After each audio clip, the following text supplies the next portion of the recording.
We've made it to the famous Sam's Tailor. This man is all over Instagram, TikTok. We're live right now. He's fitted celebrities. This shop has built up a real reputation in Hong Kong. Where did it all start, Sam? I've been wanting to hold this orange mic. Oh my goodness, I've been salivating for this. As soon as I saw his stories, he's landed in Hong Kong. It's like, I need this orange mic in my hand. My grandfather came to Hong Kong in 1952, worked as a tailor for somebody else, started Sam's Tailor in 1957.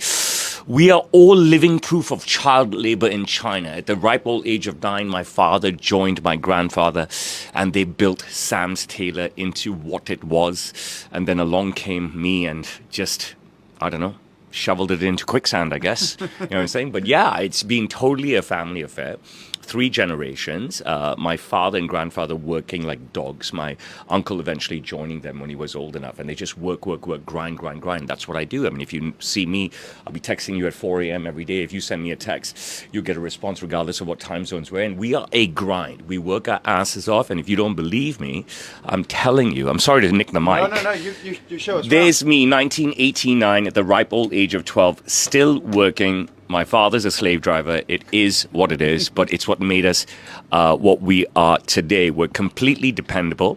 My ethos is that I'm not a dictator. I'm a creator. Even if you know exactly what you want, or even if you don't know what you want.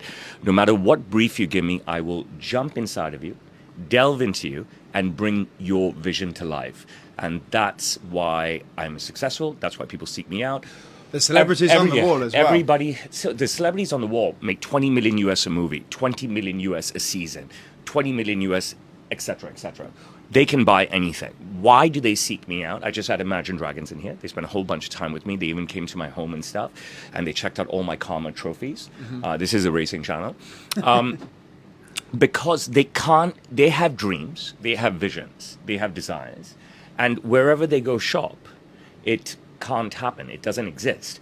If they engage tailors in Los Angeles or London, they get, gawked at that, this is just too crazy. Why, right?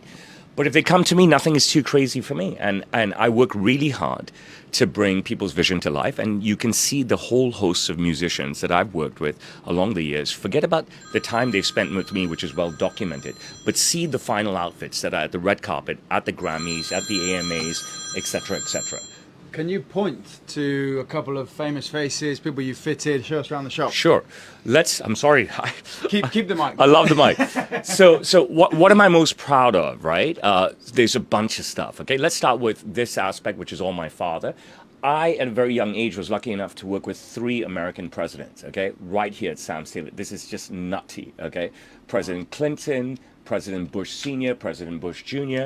You can see in the past that my father's worked with President Trump, President Carter, there's President Ford somewhere here, and President Nixon.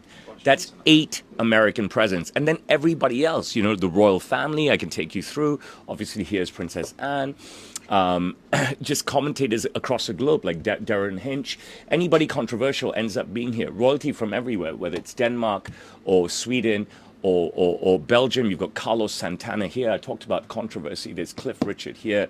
We've worked with Boris Johnson and 3 other British prime ministers, including Margaret Thatcher up there. And I'll show you John Major and Tony Blair in a second. We worked with John Bon Jovi, okay, the #1 rocker on the planet. I mean, how good is that, all right? We worked with 3 Bonds. Sean Connery's not up there, but you can see Roger Moore and obviously Pierce Brosnan. Ricky Martin was a laugh. Kylie Minogue, I was so young. I think I was 11. Okay, and we worked with Kylie and Jason, and it was incredible. And we had 3-hour photos back then, right?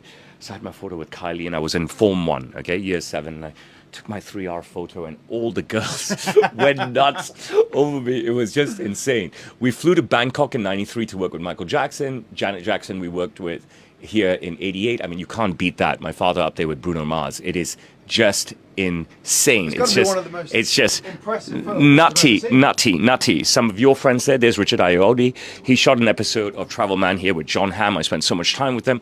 Tom Segura, who's leading the Comedian Stakes right now, is a great client of mine.